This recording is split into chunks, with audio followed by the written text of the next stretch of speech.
Coordinated client support. This one's nice and straightforward. It really just says that in some cases there are going to be more than one service provider working with the same client or the same family.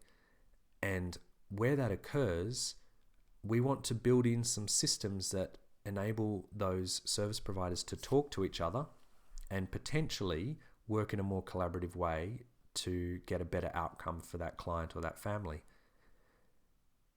Currently, we see that happening sometimes, but not all the time, and this aspect of the Lincoln Network and this part of the playbook and website is intended, as I said, as an enabler to allow that to happen. And it's really straightforward, basically saying we're going to, as a member of the Lincoln Network, make a commitment to say we're going to do this, we're going to participate in coordinated client support, we're going to train our staff, and essentially at any point where we realize, our organization staff member realizes that they are working with a client who's currently receiving a service from another service provider, and they don't need to be another service provider in the Lincoln Network. So it might be that we have a client who is getting counseling somewhere, and then at the same time they are participating in a parenting program. And with that client's consent, if I'm the convener or the facilitator of the parenting program, with that client's consent and with their full knowledge, and preferably it would be a 3-way phone call.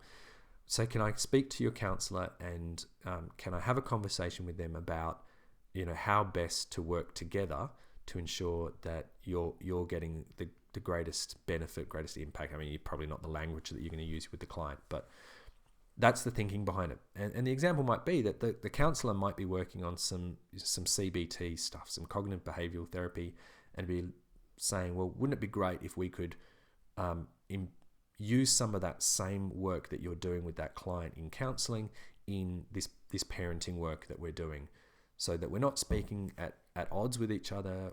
We're actually benefiting from and getting a greater benefit by doing those two things together. That's just one example. The way to do it, I'll go to our toolbox here and we'll open up our coordinating client support little thing. Step 1, step 2, step 3. I'm not going to go through all of them, but really it just says, contact the identified service, verify that consents, etc. That might take a little bit of time. And then have a conversation. Can we work together? The answer might be no. It might be simply that the organization or the service on the other end says, no, we can't, it's not how we work, it's not appropriate, etc. The point is that we've made an intentional step towards working in a more collaborative way. And if we don't start picking up the phone and making those calls to each other and saying, hey, can we have a look at doing this in a more collaborative kind of way, things will never change. So some enablers to bring about some changes that could be positive.